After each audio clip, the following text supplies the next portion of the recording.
The HOA president actually called the sheriff on me for swimming in my own backyard lake, a lake I'd owned for 15 years before her subdivision even existed. Picture this. I'm floating peacefully in my private lake at sunset, watching the loons call across the water, when suddenly police sirens cut through the evening crickets like a buzzsaw through silk. Sheriff Deputy Martinez pulls up my gravel driveway, looking as confused as I felt. "Sir, I'm sorry, but I have to issue you a citation per HOA complaint," he says, barely able to keep a straight face. Behind him, Karen Whitmore stands at my property line with her arms crossed and that artificial smile that never reaches her cold blue eyes. The citation? A $1,000 fine for unauthorized recreational water usage in a restricted zone. I'm standing there dripping wet, staring at this piece of paper. "Ma'am, this is my lake. I built this dock with my own hands when you were still living in California." What would you do if someone tried to control water on your own property? Drop a comment and tell me where you're watching from. I bet you've got HOA horror stories too. Little did Karen know I'd spent 20 years as a municipal finance director. Big mistake. Let me back up and tell you how I ended up in this mess. My name's Garrett, and 3 years ago, I lost my wife Sarah to cancer. We'd been married 22 years, and losing her felt like someone ripped half my soul clean out. The grief was suffocating. You know that feeling where you can't breathe, can't think, can't imagine tomorrow without them. So I did what any broken-hearted widower would do. I moved to the middle of nowhere. Well, not exactly nowhere. I inherited my grandfather's 4-acre property in rural North Carolina, complete with a spring-fed lake that's been in our family since 1952. Pop built the original cabin with his own hands after coming back from Korea, and that lake saved his sanity just like it was about to save mine. Picture this place. Crystal clear water fed by underground springs, surrounded by towering pines that smell like Christmas morning. Every dawn, loons call across the water while mist rises like ghosts dancing on the surface. I'd sit on the dock Pop built, sipping coffee from Sarah's favorite mug, the one with the chipped handle she refused to throw away, watching rainbow trout rise to catch insects. The silence was therapeutic. No traffic, no deadlines, just the whisper of wind through branches and the occasional splash of a jumping fish. I'd spent 20 years as municipal finance director for Millbrook County, auditing budgets and catching crooked contractors who thought they could slip inflated invoices past the city.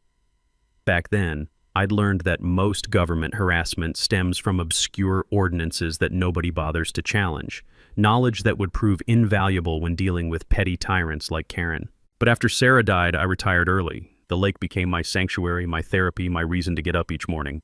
Then Karen Whitmore happened. Like a hurricane wearing designer shoes and demanding to speak to Mother Nature's manager. In 2019, some developer bought the old logging road that bordered my north fence. Before I knew it, bulldozers were scraping away 100-year-old oak trees, and the sound of chainsaws replaced my peaceful mornings.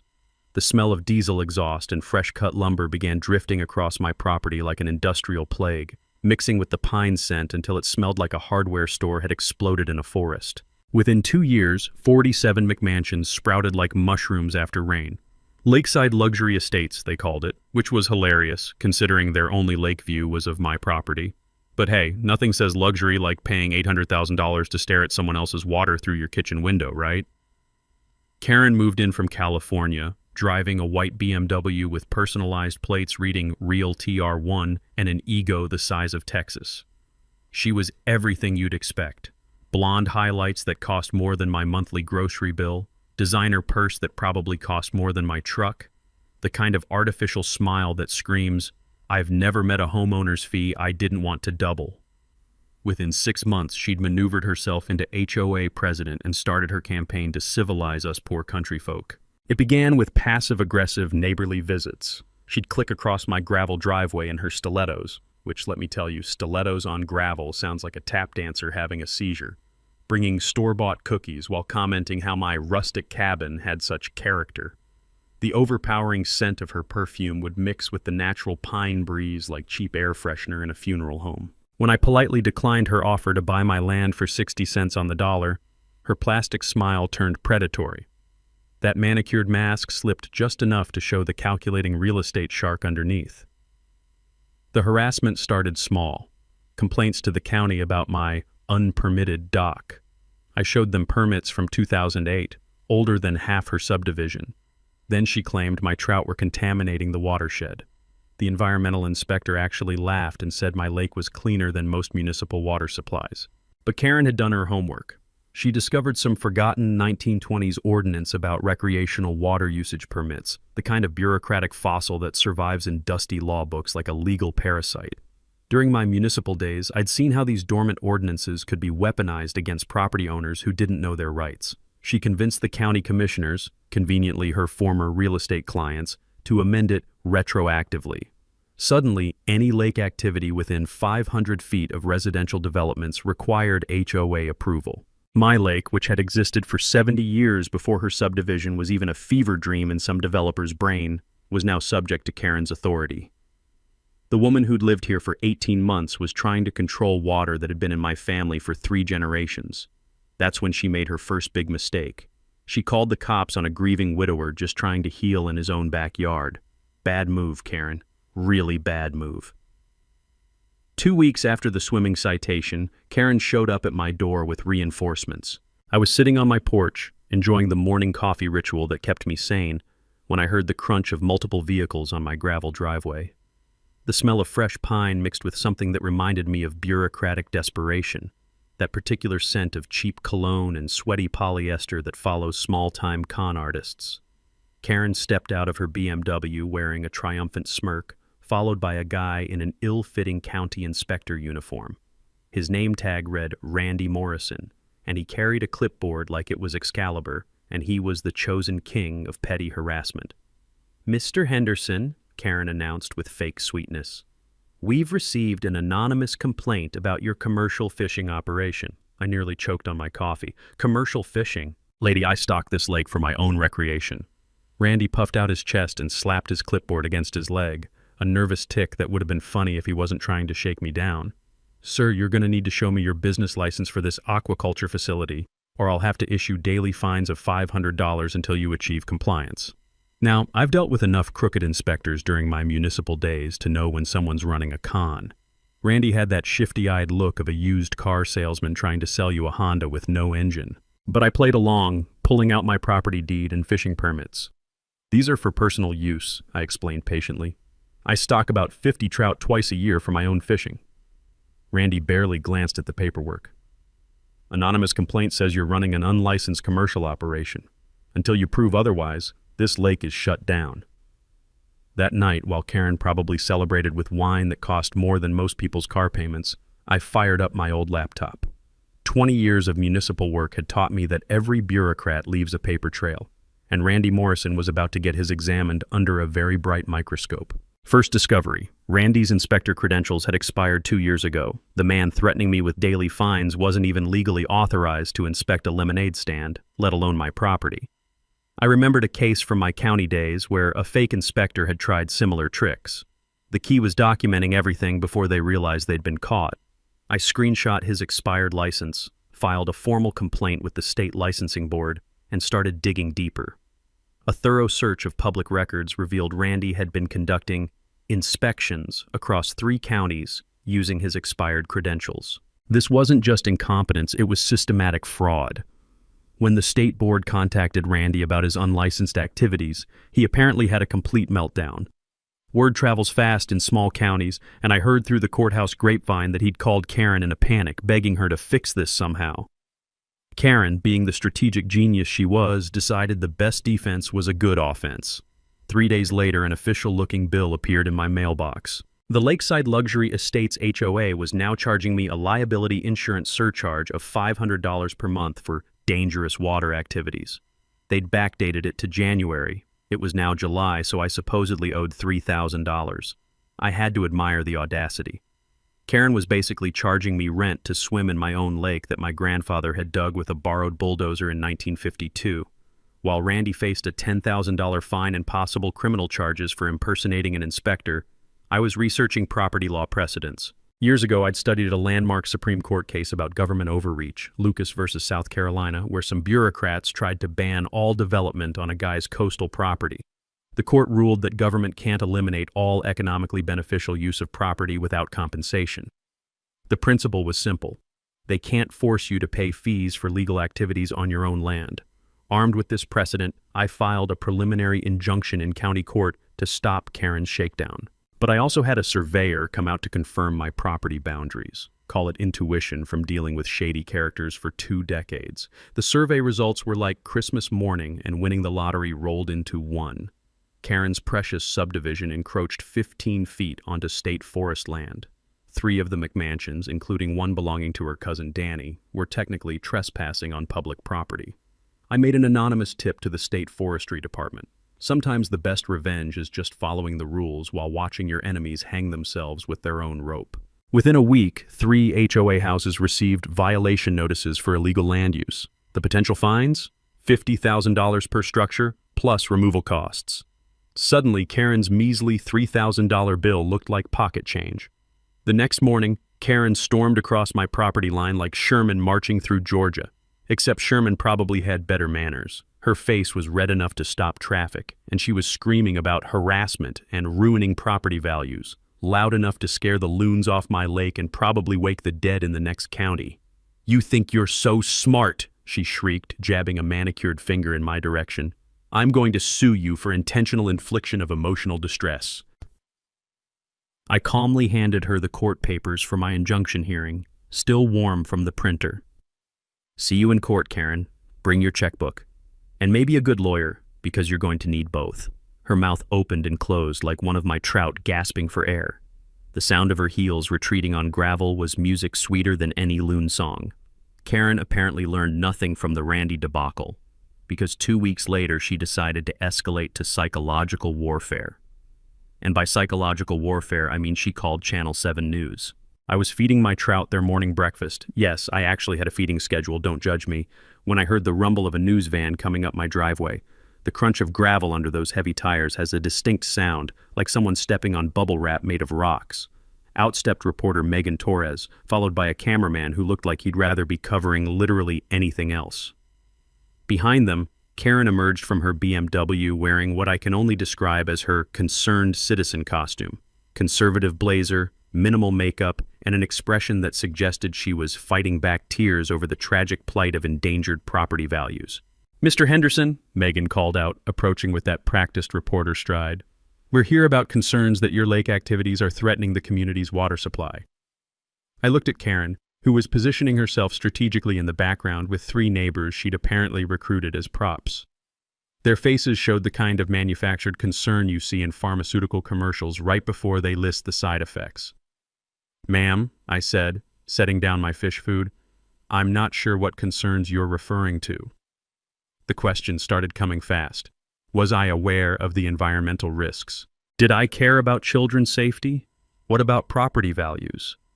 Karen had clearly coached Megan with loaded questions designed to make me look like some kind of ecological terrorist. But here's the thing about spending 20 years in municipal meetings. You learn to stay calm when people are trying to make you look bad on camera. I invited the crew to test my lake water right there on the spot. The look on Karen's face when I dipped a clear glass straight from the lake and drank it while maintaining eye contact with the camera? Priceless. Like watching someone realize they'd brought a squirt gun to a tank fight. "This water has been tested by County Environmental Services 3 times in the past year," I explained calmly, pulling out a folder thicker than a phone book. "Lake's cleaner than most municipal supplies. Would you like to see the reports?" I handed Megan Torres copies of everything.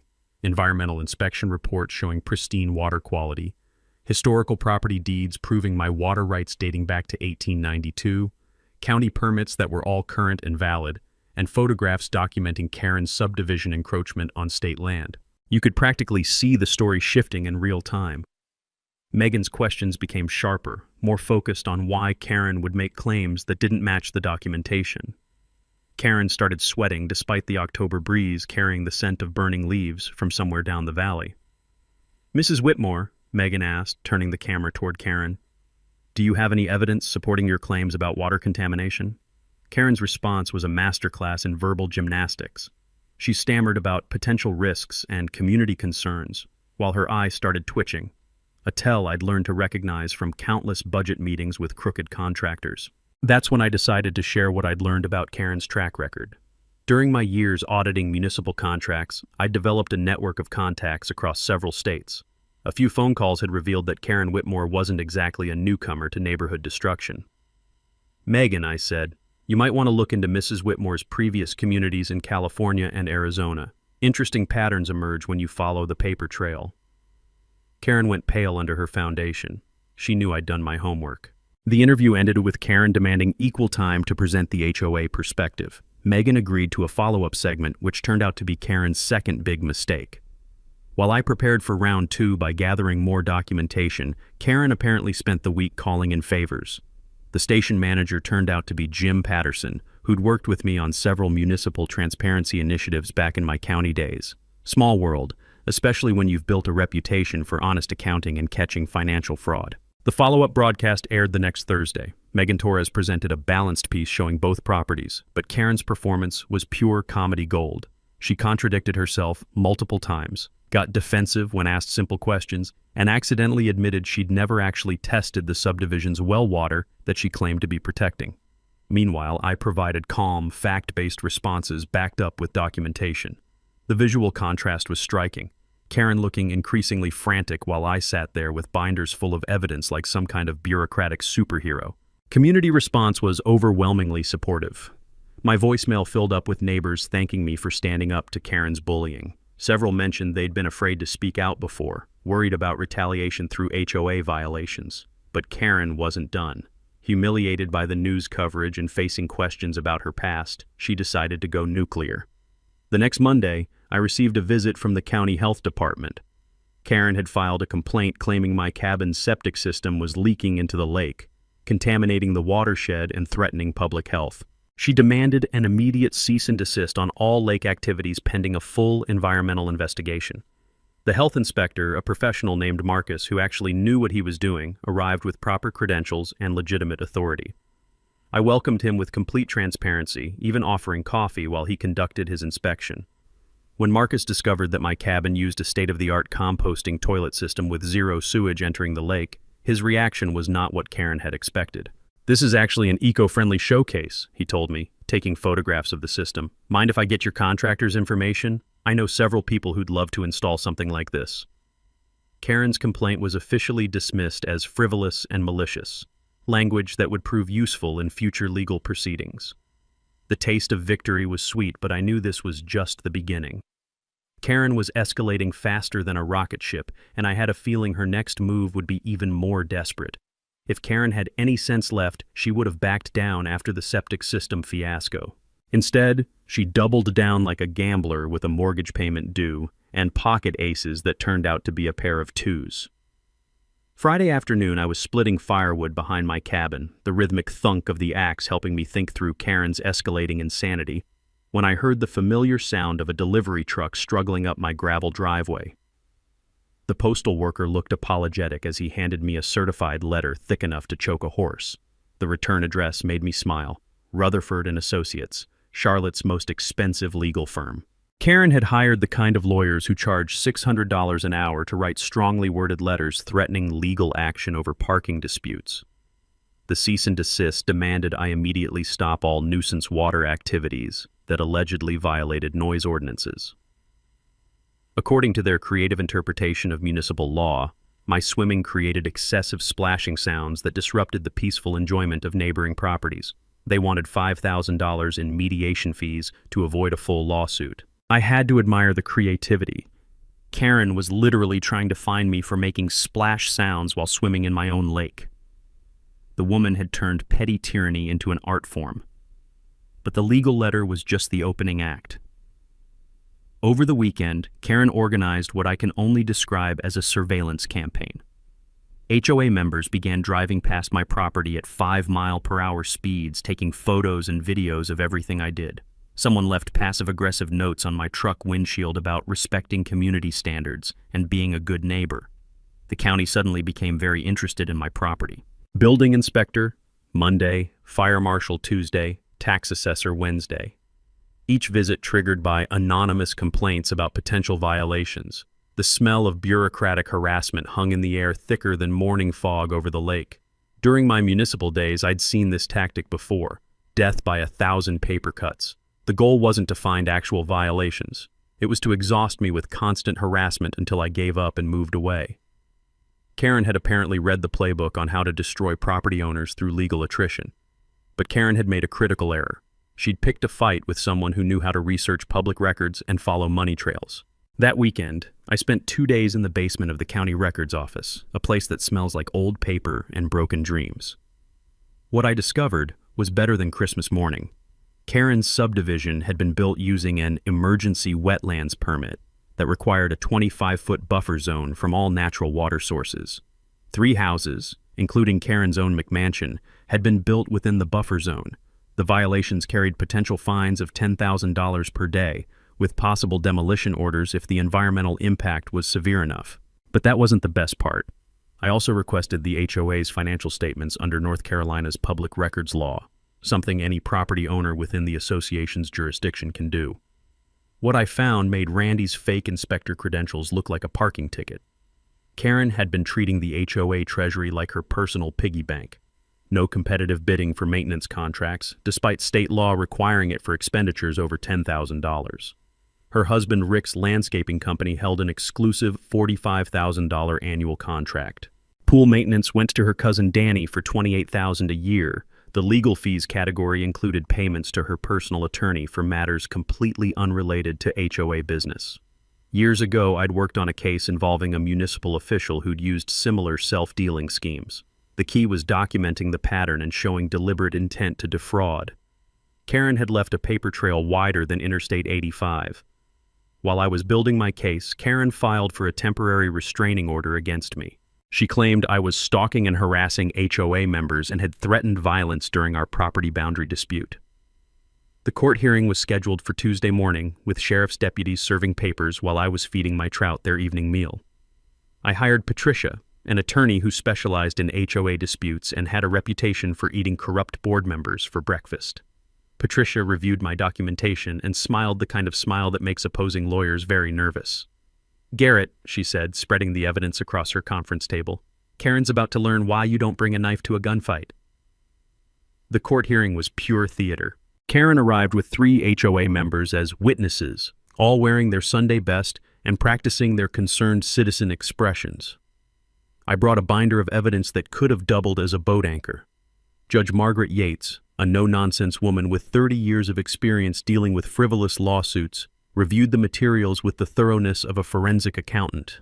Karen's witnesses contradicted each other under basic questioning, and my security camera footage clearly showed who was doing the actual harassing. When Karen's attorney tried to present evidence of my threatening behavior, Patricia produced audio recordings of every interaction. Karen's voice on the recordings sounded increasingly unhinged, while mine remained calm and professional throughout. Judge Yates dismissed Karen's restraining order request and issued a temporary protective order against Karen, ordering the HOA to cease surveillance and trespassing. She also awarded me $2,500 in attorney fees and warned Karen about potential perjury charges for making false statements under oath. Karen's meltdown in the courthouse parking lot made local news. She screamed at the judge about the corrupt system and ranted about me destroying the community loud enough to wake the dead in 3 counties. The newspaper reporter who witnessed the outburst wrote a front-page story titled, "HOA President's Courtroom Tantrum." That evening, several subdivision residents approached me privately. They revealed Karen had been harassing them too. Pool parties shut down for noise violations, garden decorations deemed architecturally inappropriate, parking violations for guests staying more than 4 hours. Some residents were actually considering a recall petition to remove Karen from the board.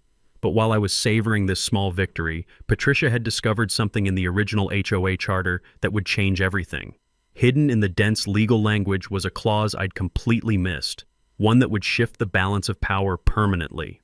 Any property owner within 1,000 feet of the subdivision could petition to join the HOA as a voting member. My lake property not only qualified geographically, but as the largest single parcel, I would control 30% of the voting shares. Karen had been so focused on harassing me, she'd never realized I could simply join her little kingdom and vote her out. The irony was delicious. In her desperation to control my property, Karen had handed me the keys to controlling hers. While Patricia was preparing for our next legal move, she made a discovery that changed everything. She'd been reviewing the original subdivision plat maps, those boring technical documents that most people never bother reading, when she found something that made her call me at 6 in the morning. "Garrett, you need to get down here immediately," she said, her voice containing the kind of excitement lawyers only get when they find a smoking gun. Karen's entire development is built on a house of cards, and it's about to collapse. I drove to her office through the early morning mist rolling off my lake, the smell of damp pine needles mixing with anticipation. Patricia had coffee brewing and documents spread across her conference table like a detective solving a murder case. The revelation was stunning. Karen's development violated the original county master plan in ways that could shut down the entire subdivision. The area had been designated for low-density rural residential development, meaning a maximum of 16 homes on the 95-acre parcel. Karen's 47 McMansions exceeded the zoning density by over 300%. But here's where it got interesting. The developer had gotten around this restriction through something called an emergency housing shortage provision, a loophole created after Hurricane Florence displaced thousands of families in 2019. Emergency variances allowed higher density development temporarily to address the housing crisis. The key word was temporarily.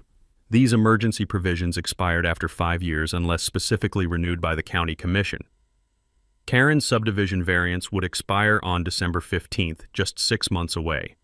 If the variance wasn't renewed, 31 houses would have to be demolished to meet the original zoning requirements. The remaining 16 homeowners would face a financial apocalypse. Patricia pulled up the HOA financial projections on her laptop. Current assessments are calculated assuming 47 paying units at $320 per month, she explained. If 31 houses get demolished, the remaining residents would have to cover the same operating costs with only 16 units. The math was brutal. Monthly assessments would jump from $320 to $940 per house. Most residents had no idea they were living in a financial time bomb, but the real bombshell was what Patricia found in Karen's correspondence files, obtained through our discovery process. Karen had known about the expiration date all along. She'd been secretly lobbying county commissioners for renewal, but her harassment campaign against me had backfired spectacularly. During my years in municipal finance, I'd worked with several current planning commission members on various projects. They remembered me as the guy who always followed proper procedures and caught financial irregularities before they became scandals. Commissioner Martinez had specifically mentioned that nice man with the lake as an example of responsible rural development. Karen's public meltdown and legal harassment had turned potential allies into enemies. Her chances of getting the variance renewed were somewhere between slim and non-existent. Patricia then showed me the original HOA charter documents, focusing on a section that made my coffee taste sweeter. The charter defined membership as all property owners within the community boundaries, which included a 100-foot buffer zone around the entire subdivision. My property fell within that buffer zone by 23 feet.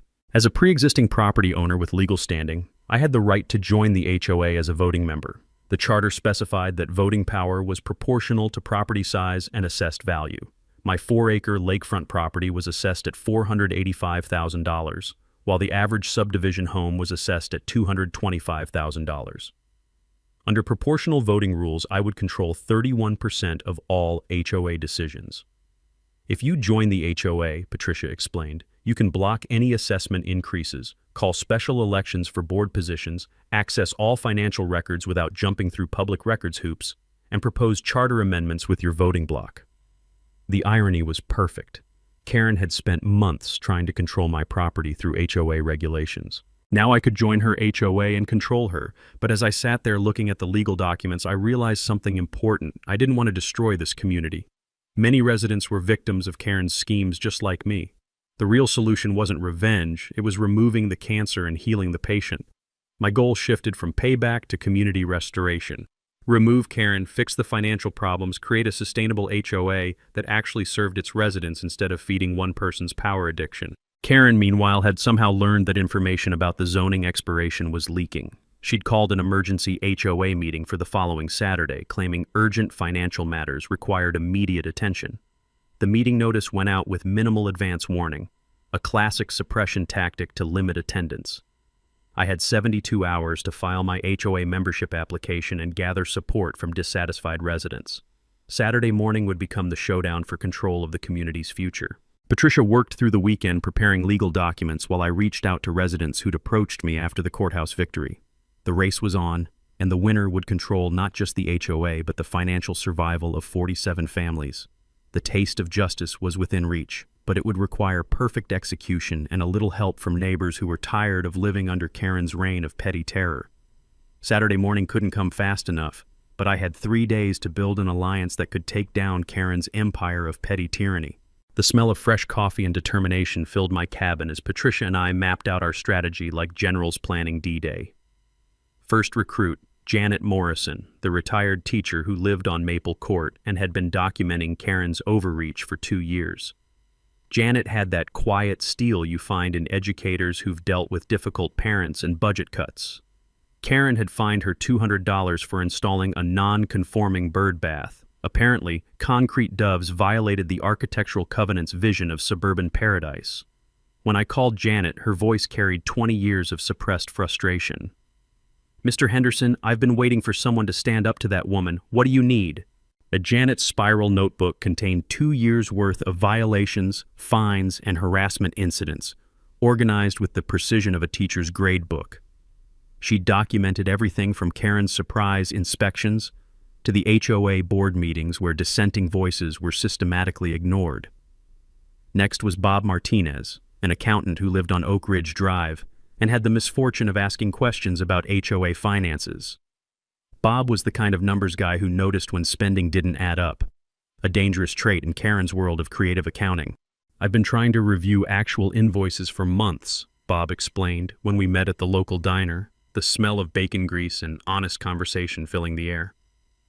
"Karen claims everything's proprietary information, but I've found $43,000 in unexplained expenses just in this year's budget." Bob's spreadsheet showed a pattern of financial irregularities that would make any auditor's heart race. Landscaping bills that didn't match the actual work performed, equipment purchases with no delivery records, legal fees for services that had nothing to do with HOA business. Our third ally was Lisa Park, a civil engineer who'd originally designed the subdivision's drainage system before Karen modified the plans without proper permits. Lisa had that practical intelligence of someone who builds things that have to work in the real world. "Karen changed my drainage specifications to save money," Lisa explained during our strategy meeting at my cabin. "Now her modifications dump runoff directly toward your lake. The violations could shut down the entire subdivision if the state environmental agency gets involved." Lisa brought technical expertise and professional credibility, exactly what we'd need to counter Karen's emotional manipulation tactics. Friday evening, we held our final strategy session around my kitchen table. Patricia had prepared 3 binders of evidence, each organized for maximum impact. The plan was surgical: expose Karen's financial fraud, reveal the zoning time bomb, and present my membership application as the solution to both problems. Bob would handle the financial presentation, using simple charts that any homeowner could understand. $45,000 to Rick's landscaping company for work valued at $18,000. $28,000 for pool maintenance that was actually performed weekly instead of the contracted daily service. Legal fees that included Karen's personal divorce attorney, paid with community funds. Janet would read testimonials from harassed residents, showing the human cost of Karen's power addiction. Lisa would explain the infrastructure violations and environmental risks that Karen had hidden from the community. During my municipal years, I'd learned that people respond to stories more than statistics. We needed residents to see Karen as the problem, not just a symptom of bad governance. Every violation, every fine, every act of harassment was part of a pattern designed to consolidate power and extract money from the community. Patricia reviewed the legal procedures we'd need to follow. North Carolina HOA law required that emergency board elections could be called by any member presenting evidence of financial mismanagement. My membership application would give me standing to make such a motion, and my 31% voting share would make it impossible for Karen's supporters to block. The backup plan was equally important. If Karen tried to end the meeting early, Patricia would cite specific bylaw requirements for addressing member concerns. If Karen claimed I couldn't speak as a non-member, my application gave me immediate standing. If she called police, all our documentation was legally obtained and we'd be on public property. Saturday morning arrived with the kind of crisp October air that makes everything feel possible. We met at my cabin at 7 a.m., 3 hours before the scheduled HOA meeting. The smell of bacon and coffee mixed with nervous energy as we reviewed our final preparations. Janet was nervous but determined. Someone has to stop her before she destroys this community completely. Bob was excited about finally exposing the financial fraud. Numbers don't lie, and Karen's numbers have been lying for 3 years. Lisa brought maps and technical drawings that would make Karen's infrastructure violations impossible to ignore. When residents see how much money she's wasted on shortcuts, they'll understand why their fees keep increasing. I felt calmer than I had in months. After years of reactive defense against Karen's attacks, we were finally going on offense with overwhelming evidence and legal authority.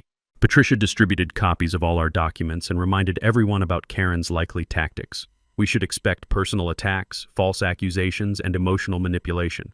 The key was staying focused on facts and letting Karen's behavior speak for itself. At 9:30, we loaded our evidence into Bob's van and drove to the community center. The taste of anticipation was sweet, mixed with the satisfaction of knowing we'd done our homework thoroughly. Karen's reign of petty terror was about to end, and justice would be served with a side of proper financial documentation. The only question was whether Karen would go quietly or take the entire subdivision down with her in a blaze of narcissistic fury. The week leading up to our showdown, Karen went completely off the rails. Like a cornered animal with a law degree and access to social media, she launched what I can only describe as a scorched earth campaign designed to destroy my reputation before I could destroy hers. It started Friday night with threatening texts to Janet. "Spreading lies about HOA business is grounds for a defamation lawsuit," Karen wrote at 11:47 p.m. Apparently, insomnia and desperation make great bedfellows. She followed up by calling Bob's accounting firm Monday morning, claiming he was using company resources to harass innocent community volunteers. The pièce de résistance was her call to the state engineering board, reporting Lisa for professional misconduct because she dared to point out Karen's unpermitted drainage modifications. 3 women who'd simply asked questions about their community were now facing professional retaliation from a HOA president who'd completely lost touch with reality. But Karen wasn't done. She filed another police report claiming I'd threatened violence during our property boundary dispute, conveniently forgetting that our entire interaction had been recorded on my security cameras.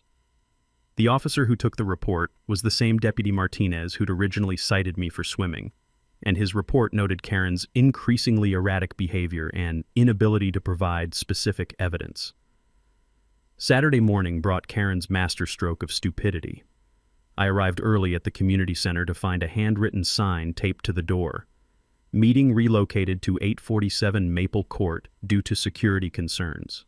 Karen's garage. The woman had moved an HOA meeting for 47 households into her 2-car garage, which could maybe hold 15 people if half of them were malnourished teenagers. The smell of motor oil and desperation hung in the air like a toxic cloud. Patricia immediately objected, citing HOA bylaws requiring adequate meeting space for all members. Karen's response was to claim security threats required limited attendance. Apparently, transparent governance was now a public safety issue. When residents started arriving and found themselves standing in Karen's driveway unable to hear anything, the grumbling began. Nothing exposes petty tyranny quite like forcing your neighbors to stand outside in October weather because you're afraid of democracy. "You don't even live here," Karen shrieked when I produced my membership application. "You can't tell us what to do." The look on her face when Patricia explained my legal right to join under the original charter was priceless, like watching someone realize they'd just stepped on a landmine. Her core supporters, including husband Rick and cousin Danny, suddenly understood that my 31% voting share would make their little power circle irrelevant. Karen's meltdown began in earnest. She screamed about illegal interference with a private association and claimed I'd forged documents and bribed county officials. The accusations became increasingly wild and paranoid, including suggestions that I was part of some elaborate conspiracy involving the county commissioners, the state forestry department, and probably the Illuminati. Several residents stepped back from Karen's ranting, clearly uncomfortable with her unhinged behavior. When your HOA president starts sounding like a street corner conspiracy theorist, even the most loyal supporters begin questioning their allegiance. Patricia invoked HOA Bylaw Article 12, Emergency Procedures, which required a vote to relocate when meeting space was inadequate. During my municipal days, I'd seen similar tactics used by city council members trying to suppress public input. The solution was always the same: force a vote and let democracy work. With 23 residents now present, the vote to move to the community center was 18 yes, 5 no. Karen refused to acknowledge the results, claiming only official board members could call meetings. Patricia cited state law showing that members could override board decisions when constitutional rights were being violated. That's when Karen called the police. Deputy Martinez arrived looking like a man who'd rather be directing traffic or chasing actual criminals. When Karen demanded arrests for illegal assembly, he patiently explained this was a civil matter and suggested they work it out like adults, advice that fell on deaf ears. The crowd relocated to the community center, a public building where Karen's suppression tactics wouldn't work. 31 residents attended, the largest HOA turnout in subdivision history. The energy in the room felt electric, like a powder keg waiting for someone to strike a match. Karen arrived 20 minutes late with her attorney on speakerphone, trying to claim the meeting was invalid due to the location change. Residents were increasingly frustrated with her procedural obstruction. They'd come for answers about their community's finances and governance, not to watch their HOA president have a public breakdown. I maintained strategic patience, taking notes while Karen dug her hole deeper with every objection. Residents began asking pointed questions about landscaping expenses, pool maintenance costs, and legal fees. Karen's answers became evasive, contradictory, and increasingly desperate. When Bob Martinez stood up and asked about the $45,000 landscaping contract, Karen claimed it was proprietary information that couldn't be discussed publicly.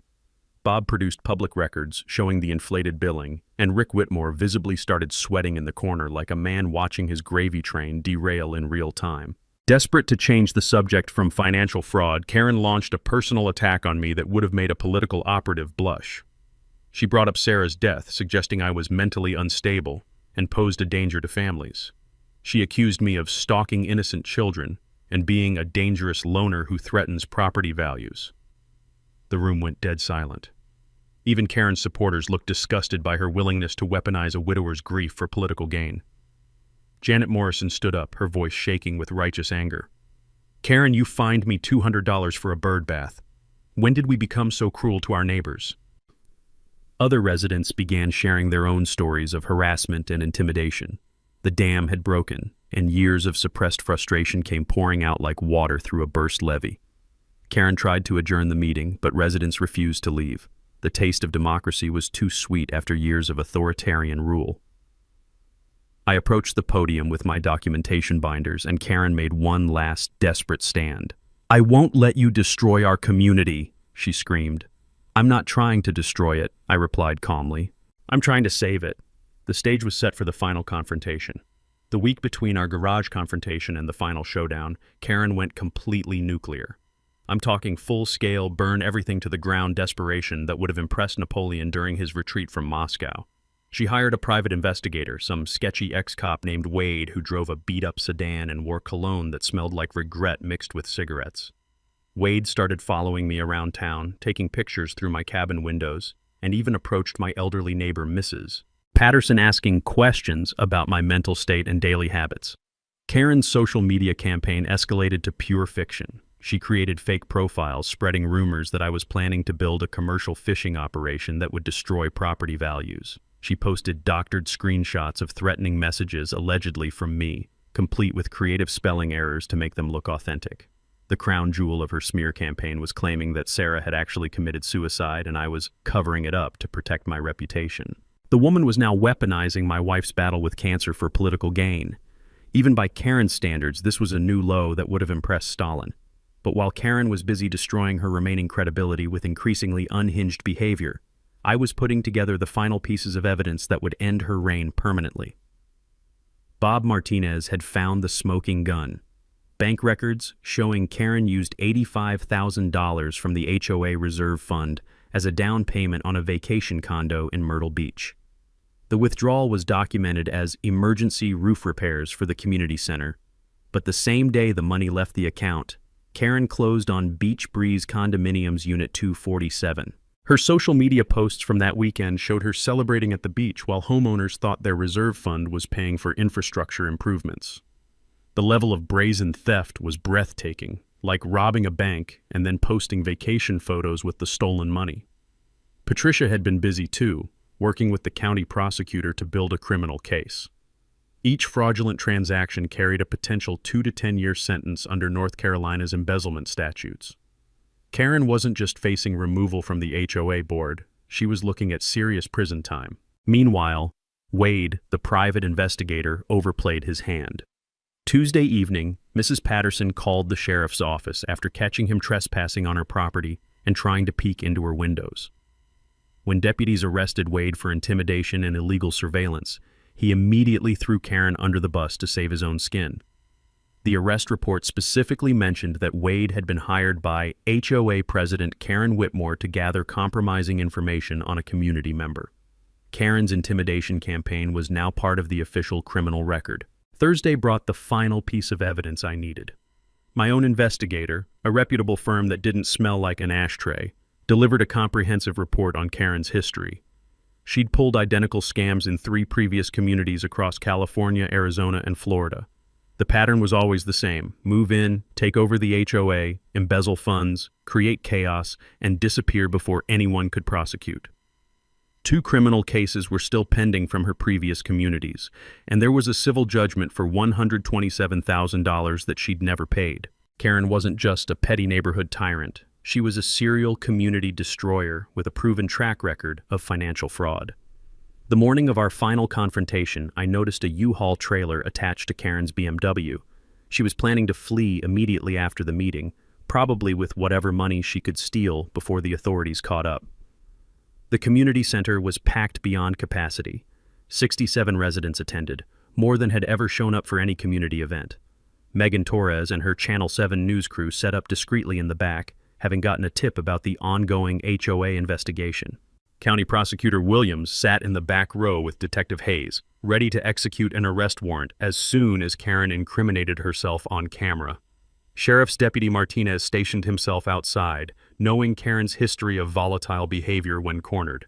Karen arrived wearing expensive new jewelry that had definitely been purchased with HOA funds, her face showing the kind of desperate confidence you see in pyramid scheme organizers just before the collapse.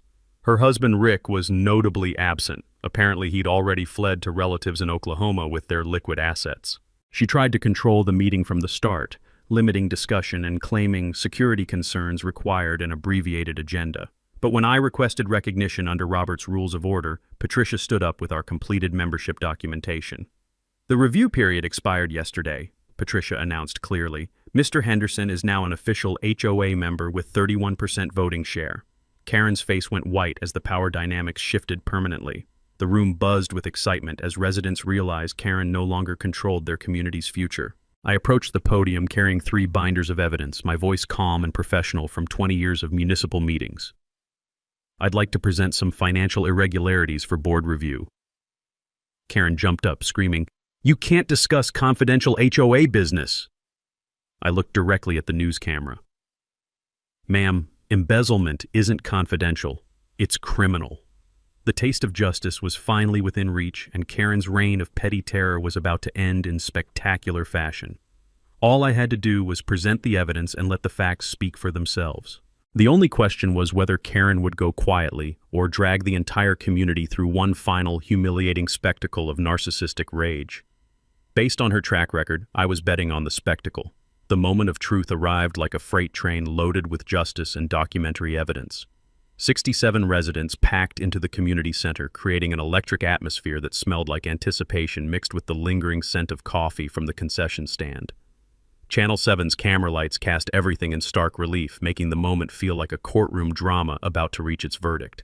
Karen sat at the front table wearing her new jewelry-like armor, but her hands were shaking slightly as she shuffled through her stack of fake legal documents.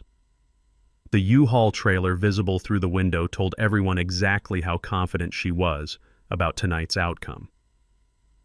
"I'd like to present some financial irregularities for board review," I announced, my voice carrying the calm authority of someone who'd spent 2 decades exposing municipal corruption.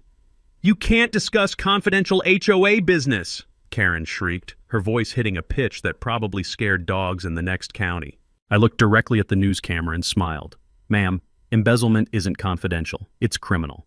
Bob Martinez stepped up to the projection screen, his accountant's precision cutting through Karen's years of financial fog like a lighthouse beam through storm clouds. The first slide showed Karen's husband's landscaping company, billed $67,000, actual work value $23,000. "This represents a systematic pattern of inflated billing," Bob explained to the stunned audience. "Pool maintenance charge for daily service, actual visits weekly. Legal fees include payments to Mrs. Whitmore's personal divorce attorney paid with community funds."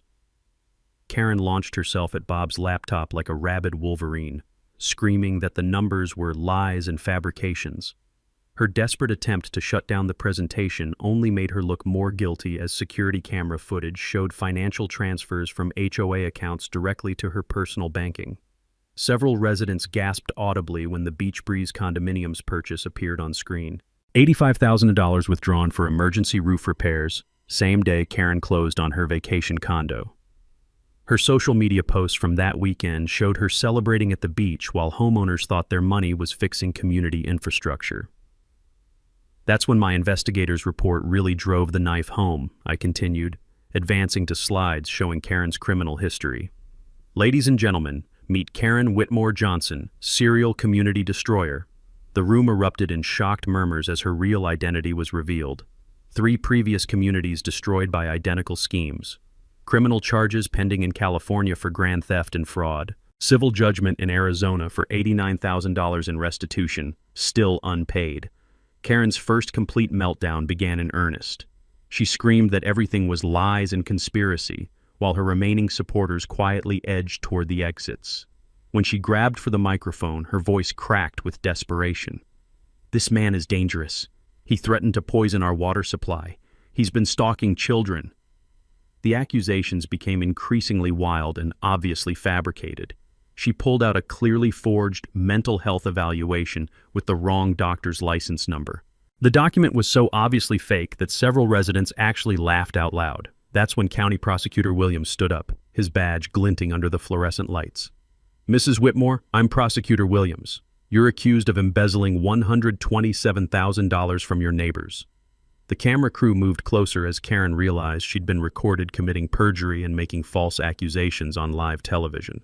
Her face went through a spectrum of colors that would have impressed a mood ring. "This is illegal surveillance!" she shrieked, lunging at the camera crew. "You can't record me without permission!" The sound of her designer heels slipping on the polished floor as she stumbled was almost comedic, if the situation weren't so serious. Detective Hayes approached with handcuffs, reading Miranda rights while Karen screamed about conspiracies and illegal persecution. The charges were read clearly for the cameras: embezzlement, fraud, filing false police reports, and intimidation of witnesses. Each count carried serious prison time, and the evidence was overwhelming. As Karen was led away in handcuffs, still shrieking threats at everyone in sight, the community center fell into stunned silence. The U-Haul trailer was immediately searched, revealing stolen HOA property including a commercial-grade lawnmower and pool equipment worth thousands of dollars. After the police cars disappeared into the night, I addressed the shell-shocked residents who remained. "I never wanted to destroy this community," I said, my voice echoing in the suddenly quiet room. "I wanted to save it." The applause started slowly with Janet Morrison, then spread like wildfire through the audience. People were crying, hugging, and finally expressing years of suppressed frustration and relief. I proposed an immediate emergency vote to remove Karen from all HOA positions, which passed unanimously since her proxy votes were now invalid. A temporary board was elected on the spot, Bob as treasurer, Janet as secretary, and Lisa Park as president. When someone asked if I wanted a board position, I declined with a smile. "I'd prefer to be an advisor. My lake is always open for community fishing, and I think it's time we started actually being neighbors instead of combatants." The meeting ended with something I hadn't seen in 3 years: neighbors talking to each other like human beings instead of adversaries in a property value war. The taste of victory was sweet, but the real satisfaction came from watching a community begin to heal itself after years of authoritarian abuse. Karen's reign of petty terror was over, and democracy had won with receipts, documentation, and one very expensive U-Haul trailer full of evidence.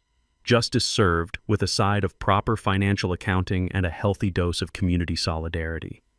The best part? It was all completely legal, thoroughly documented, and captured on camera for posterity. Sometimes the good guys really do win, especially when they bring better lawyers and actual evidence to the fight. 6 months later, I'm sitting on my dock watching children learn to fish while their parents actually talk to each other like neighbors instead of property value warriors. The smell of grilling burgers from our first annual Lake Day Festival drifts across the water, mixing with the pine scent and sound of genuine laughter, something this community hadn't heard in years. Karen got 4 years in state prison after pleading guilty to avoid trial. The asset forfeiture process recovered most of the stolen money, including her precious beach condo that was seized faster than you could say emergency roof repairs. Her husband Rick was extradited from Oklahoma and received 18 months for conspiracy, while fake Inspector Randy got probation and a permanent ban from any government work. The new HOA board implemented what we called the transparency revolution. All financial records are posted online monthly. Competitive bidding is required for any contract over $1,000, and quarterly town halls replaced Karen's secretive board meetings. We repealed every one of her oppressive rules, turning the community covenant from a weapon of harassment into actual guidelines for neighborly living. The zoning crisis that could have destroyed 31 homes was resolved through genuine community cooperation. I used my municipal connections to help navigate the variance renewal process, working with county planning to create a sustainable development plan that protected both the environment and property values. The community now has permanent grandfather status, and 15 problematic houses were relocated at the developer's expense to meet environmental standards. My lake became the heart of our healing community. Sarah's Sanctuary, named after my late wife, now hosts fishing lessons for neighborhood kids, community canoe storage, and peaceful evening swims for anyone who needs therapy as much as I did. The dock pop built in 1952 has been expanded to accommodate the whole neighborhood, and the sound of children playing in the water would have made Sarah smile. The ripple effect spread far beyond our little subdivision. Megan Torres' investigative series won a regional Emmy, and the story went viral with the headline, "How One Man Saved His Community from HOA Tyrant." I ended up testifying before the state legislature about HOA accountability reform, helping draft what became known as Karen's Law, legislation requiring annual independent audits and transparent financial reporting for all homeowner associations. 3 other local communities requested my help with their own problem boards, and I discovered a calling I never expected.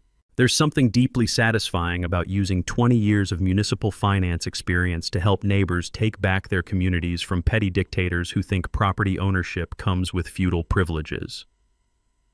The financial recovery exceeded everyone's expectations. Between asset seizure, insurance claims, and recovered stolen property, we actually ended up with more money than before Karen's crime spree.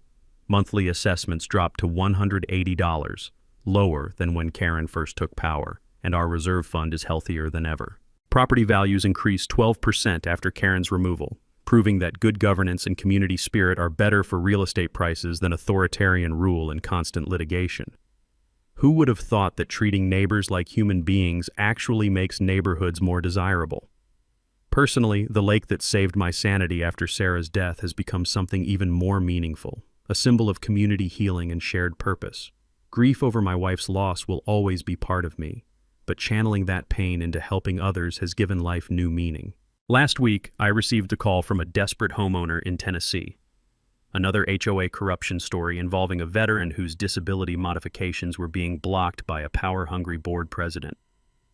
"Sir, I heard about what you did in North Carolina," the voice said, trembling with frustration and hope. "My HOA is trying to fine me for installing wheelchair ramps." I looked out at my lake where Janet Morrison was teaching her granddaughter to cast a fishing line while Bob Martinez grilled burgers for the monthly community cookout. The sound of neighbors actually enjoying each other's company filled the evening air like music. "Tell me everything," I said, already reaching for my notebook. "Let's see what we can do." Because here's what I learned from this whole experience. Petty tyrants only win when good people stay silent. But when neighbors band together with proper documentation, legal knowledge, and the courage to fight back, justice isn't just possible, it's inevitable. The best revenge against corrupt authority isn't more corruption. It's building something better, together. If you've got your own HOA nightmare story, drop it in the comments below. I read every single one, and some of these tales are absolutely wild. Trust me, Karen wasn't even the worst I've heard about. And hey, if this story helped you think differently about standing up to petty tyrants in your own life, smash that subscribe button. Because there are more community justice stories where this came from, and next week's tale involves an HOA president who tried to steal a veteran's service dog. You absolutely will not believe how that one ends. Sometimes the good guys really do win, especially when they bring receipts, proper legal representation, and the unshakable belief that neighbors deserve better than living under the thumb of narcissistic bullies. Now, if you'll excuse me, I have some trout to feed and a community to enjoy. Share your thoughts down below and make sure you're subscribed. More outrageous neighborhood showdowns are just around the corner.